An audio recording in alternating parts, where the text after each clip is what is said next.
Hi hello ನಮಸ್ತೆ friends, welcome to my YouTube channel tech world with Panika. Friends, ನೀವು ನೋಡ್ತಾ ಇದ್ದಾರೆ tech world with Panika YouTube channel. Friends, ಇವತ್ತಿನದಲ್ಲಿ doctor Shamanur Shivashankarappa Janakalyana trust ವತಿ ದಾವಣಗೆರೆ ಇವ್ರ ವತಿಯಿಂದ ಶಾಮನೂರು ಸ್ಕಾಲರ್ಶಿಪ್ಗೆ ಯಾವ ಥರ ಅರ್ಜಿ ಸಲ್ಲಿಸಬೇಕು, ಯಾರಿಗೆ ಅಪ್ಲಿಕೇಶನ್, ಏನೇನು ಕಂಡೀಷನ್ಸ್ ಇದ್ದಾವೆ ಮತ್ತು ಲಾಸ್ಟ್ ಡೇಟ್ ಏನು ಅನ್ನೋ ಸಂಪೂರ್ಣ ಮಾಹಿತಿ ತಿಳಿಸ್ಕೊಡ್ತಾ ಹೋಗ್ತೀನಿ. ತಪ್ಪದೆ ಸ್ಕಿಪ್ ಮಾಡೋದು ಪೂರ್ತಿಯಾಗಿ ನೋಡಿ. ಹಾಗೆ ನಿಮಗೆ ಇಷ್ಟ ಆದರೆ ಒಂದು ಲೈಕು, ಶೇರು, ಸಬ್ಸ್ಕ್ರೈಬ್ ನೋಡಿ. Friends, online application for Shamanur Shivashankarappa Janakalyana trust ವತಿಯಿಂದ ಅಪ್ಲಿಕೇಶನ್ ಕೂಡ ಓಪನ್ ಆಗಿದ್ದಾವೆ. ಅಪ್ಲಿಕೇಶನಲ್ಲಿ ಏನೇನು ಕಂಡೀಷನ್ಸ್ ಇದೆ ಅಂತ ನೋಡೋದಾದರೆ, ಡಾಕ್ಟರ್ ಶಾಮನೂರು ಶಿವಶಂಕರಪ್ಪ ಜನಕಲ್ಯಾಣ ಟ್ರಸ್ಟ್ ದಾವಣಗೆರೆ ವಿದ್ಯಾರ್ಥಿ ವೇತನಕ್ಕೆ ಅರ್ಜಿ ಸಲ್ಲಿಸುವಂಥ ವಿದ್ಯಾರ್ಥಿಗಳು ಕರ್ನಾಟಕದಲ್ಲಿ ಮಾತ್ರ ವಿದ್ಯಾಭ್ಯಾಸ ಮಾಡ್ತಾ ಇರಬೇಕು. ಅವರು ಕುಟುಂಬದ ವಾರ್ಷಿಕ ಆದಾಯ 1 ಲಕ್ಷ ರೂಪಾಯಿ ಒಳಗಡೆ ಇರಬೇಕು ಮತ್ತು ಪ್ರತಿಷ್ಠಿತ ಯೂನಿವರ್ಸಿಟಿ ಅಥವಾ ಕಾಲೇಜ್ ಅಥವಾ ಬೋರ್ಡಿಂದ ರೆಗ್ಯುಲರ್ ಕೋರ್ಸ್ನ ಅಭ್ಯಾಸ ಮಾಡ್ತಾ ಇರಬೇಕಾಗುತ್ತೆ. ಯಾವುದೇ ಕಾರಣಕ್ಕೂ ಕೂಡ ಡಿಸ್ಟೆನ್ಸ್ ಎಜುಕೇಷನ್ ಅಥವಾ ಕರೆಸ್ಪಾಂಡೆಂಟ್ ಕೋರ್ಸ್ಗಳಿಗೆ ಇವರು ಎಲಿಜಿಬಲ್ ಮಾಡೋದಿಲ್ಲ.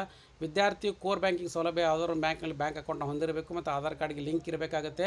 ಮತ್ತು ಅದ್ರ ಜೊತೆಗೆ ಏನಪ್ಪ ಅಂದರೆ ಅವರು ಕೋರ್ಸ್ಗಳು ಯಾವಾಗ ಸ್ಕಾಲರ್ಶಿಪ್ ಕೊಡ್ತಾರೆ, ಪಿ ಯು ಸಿ ಮುಗಿಸಿ MBBSಗೆ ಅಡ್ಮಿಷನ್ ಮಾಡಿರ್ತಕ್ಕಂಥ ವಿದ್ಯಾರ್ಥಿ 95% ಕಟ್ ಆಫ್ ಇರತಕ್ಕಂಥ ವಿದ್ಯಾರ್ಥಿಗಳಿಗೆ ಈ ಸ್ಕಾಲರ್ಶಿಪ್ಪಿಗೆ ಕೂಡ ಎಲಿಜಿಬಲ್ ಆಗುತ್ತೆ. ಮತ್ತು diploma, BSc, BCom, BE, bachelor of veterinary science 90% ಮಾಡಿರ್ತಕ್ಕಂಥ PUC 90% ಮಾಡಿರ್ತಕ್ಕಂಥ ವಿದ್ಯಾರ್ಥಿ ಈ ಕೋರ್ಸ್ಗೆ ಅಡ್ಮಿಷನ್ ಮಾಡ್ಕೊಂಡಿದ್ರೆ ಅವರಿಗೆ ಖಂಡಿತ ಕೂಡ ಈ ಸ್ಕಾಲರ್ಶಿಪ್ಗೆ ಎಲಿಜಿಬಲ್ ಆಗ್ತಾರೆ. ಮತ್ತು ಅದ್ರ ಜೊತೆಗೆ 85% ಇನ್ನು PUCಯಲ್ಲಿ ಸ್ಕೋರ್ ಮಾಡಿ BCA, BBM, BAS, BADS, B.Pharm, B.Ed, M.Com, MA, MSc, M.Com ಈ ಥರ ಏನಾದರೂ ನೀವು ಆ ಕೋರ್ಸ್ಗೆ ಅಡ್ಮಿಷನ್ ಮಾಡ್ಕೊಂಡಿದ್ದೀರಿ ಅಂಥ ವಿದ್ಯಾರ್ಥಿಗಳು ಕೂಡ ಸಂಪೂರ್ಣವಾಗಿ ಅವರ ಏನಪ್ಪ ಅಂದರೆ ಟ್ಯೂಷನ್ ಫೀಸ್ ಎಷ್ಟಿದೆ 100% ಆಗಿ ಅವರಿಗೆ ರಿಫಂಡ್ ಮಾಡ್ತಾರೆ ಫ್ರೆಂಡ್ಸ್. ಮತ್ತು ಅದ್ರ ಜೊತೆಗೆ ಏನಪ್ಪ ಅಂದರೆ ಅರ್ಜಿ ಹಾಕೋ ವಿದ್ಯಾರ್ಥಿಗಳು www. ಶಾಮನೂರು ಶಿವಶಂಕರಪ್ಪ ಜನಕಲ್ಯಾಣ trust.org ಅನ್ನೋ ಈ ಲಿಂಕ್ ಇರೋದ ಇದ್ರ ಮೇಲೆ ವೆಬ್ಸೈಟ್ ಮೇಲೆ ಕ್ಲಿಕ್ ಮಾಡಿಕೊಂಡು ಎಲ್ಲ ಕಂಡೀಷನ್ಸನ್ನು ಕೂಡ ನೀಟಾಗಿ ಓದ್ಕೊಂಡು ನಂತರ ಏನಂದರೆ ಆನ್ಲೈನ್ ಅಪ್ಲಿಕೇಶನ್ ಲಿಂಕ್ ಮೇಲೆ ಕ್ಲಿಕ್ ಮಾಡಿಕೊಂಡು ತಮ್ಮ ಪರ್ಸಂಟೇಜು, ತಮ್ಮ ಡೀಟೇಲ್ಸು, ತಾವು ಯಾವ ಕೋರ್ಸ್ ಅಡ್ಮಿಷನ್ ಮಾಡಿದರೆ, ಎಲ್ಲಿ ಅಡ್ಮಿಷನ್ ಮಾಡಿದರೆ, ತಮ್ಮ ಮೊಬೈಲ್ ನಂಬರು, ಆಧಾರ್ ನಂಬರು ಮತ್ತು ಇನ್ಕಮ್ ಸರ್ಟಿಫಿಕೇಟು, 1 ಲಕ್ಷ ರೂಪಾಯಿ ಒಳಗೆ ಇರ್ತಕ್ಕಂಥ ಇನ್ಕಮ್ ಸರ್ಟಿಫಿಕೇಟು ಮತ್ತು ಬ್ಯಾಂಕ್ ಅಕೌಂಟ್ ನಂಬರು ಮತ್ತು ಬ್ಯಾಂಕ್ ಅಕೌಂಟ್ ಲಿಂಕ್ ಇರ್ತಕ್ಕಂಥ ಎಲ್ಲ ಡೀಟೇಲ್ಸ್ನು ಕೂಡ ಇಲ್ಲಿ IFSC ಕೋಡು ಅವನ್ನೆಲ್ಲನೂ ಕೂಡ ಇಲ್ಲಿ ಬ್ರಾಂಚ್ ನಂಬರು, ಬ್ರಾಂಚ್ ಕೋಡ್ ಎಲ್ಲನೂ ಕೂಡ ಎಂಟ್ರಿ ಮಾಡಬೇಕಾಗುತ್ತೆ.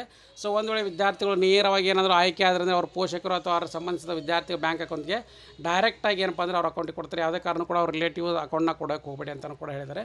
ಮತ್ತು ಅದ್ರ ಜೊತೆಗೆ ಏನಪ್ಪ ಅಂದರೆ ಒಂದು ಸಾರಿ ನೀವು ಏನಾದ್ರು ರಿಜಿಸ್ಟರ್ ಮಾಡ್ಕೋಬೇಕಾದ್ರೆ ರಿಜಿಸ್ಟರ್ ಆದ ತಕ್ಷಣ ಏನಪ್ಪ ಅಂದರೆ ನಿಮಗೆ ಇಮೇಲ್ ID ಮತ್ತು ಮೊಬೈಲ್ ನಂಬರು, ತಮ್ಮ ಹೆಸರು ಕೇಳುತ್ತೆ. Sign in ಆಗಬೇಕಾಗುತ್ತೆ. ಸೈನ್ ಇನ್ ಆದ ತಕ್ಷಣ ಏನಪ್ಪ ಅಂದರೆ ವಿದ್ಯಾರ್ಥಿಗಳಿಗೆ ಅರ್ಜಿನ ತುಂಬಲಿಕ್ಕೆ ಅಪ್ಲಿಕೇಶನ್ ಕೂಡ ಓಪನ್ ಆಗುತ್ತೆ. ನಂತರ ಎಲ್ಲನೂ ಕೂಡ ಚೆಕ್ ಮಾಡಿಕೊಂಡು ನಿಮ್ಮ ಫೋಟೋನ ಅಪ್ಲೋಡ್ ಮಾಡಬೇಕಾಗುತ್ತೆ. ಎಲ್ಲ ಫೈಲ್ನ ಕೂಡ ಅಟ್ಯಾಚ್ಮೆಂಟ್ ಮಾಡಿಕೊಂಡು ಸಬ್ಮಿಟ್ ಮಾಡಿದರೆ ಸಾಕು ಫ್ರೆಂಡ್ಸ್. ನಿಮ್ಮ ಅಪ್ಲಿಕೇಶನ್ ಓಪನ್ ಆಗುತ್ತೆ. ಅಪ್ಲಿಕೇಶನ್ ಹಾಕೋಕ್ಕಿಂತ ಮುಂಚೆ ಎಲ್ಲ ಡಾಕ್ಯುಮೆಂಟ್ಸ್ ರೆಡಿ ಮಾಡಿಟ್ಕೊಳ್ಳಿ. ಒಂದು ಆನ್ಲೈನ್ ಮುಖಾಂತರ ಅರ್ಜಿ ಸಲ್ಲಿಸಿದ ಮುದ್ದಿತ ಪತ್ತಿ ಅಥವಾ ಸಹಿ ಸ್ಕ್ಯಾನ್ ಮಾಡಿದ ಪ್ರತ್ಯೇಕ ಆಧಾರ್ ಕಾರ್ಡು ಮತ್ತು ಅದರ ಜೊತೆಗೆ ಏನಪ್ಪ ಅಂದರೆ ಕುಟುಂಬದ ವಾರ್ಷಿಕ ಆದಾಯ ಪ್ರಮಾಣ ಪತ್ರ, SSLC ಅಥವಾ PUC ಮಾರ್ಕ್ಸ್ ಕಾರ್ಡು, ವಿದ್ಯಾಸಂಸ್ಥೆ ಅಡ್ಮಿಷನ್ ಆಗಿರ್ತಕ್ಕಂಥ ಅಡ್ಮಿಷನ್ ರಿಸಿಪ್ಟು ಮತ್ತು ಅದ್ರ ಜೊತೆಗೆ ಅಡ್ಮಿಷನ್ ಆರ್ಡರು ಮತ್ತು ಫೋಟೋ ಮತ್ತು ಬ್ಯಾಂಕ್ ಅಕೌಂಟ್ IFSC ಕೊಡ್ತಿರೋಂಥ ಬ್ಯಾಂಕ್ ಫಸ್ಟ್ ಪೇಜ್ನ ಪಾಸ್ಬುಕ್ನ ಜೆರಾಕ್ಸ್ ಕೂಡ ಬೇಕಾಗುತ್ತೆ.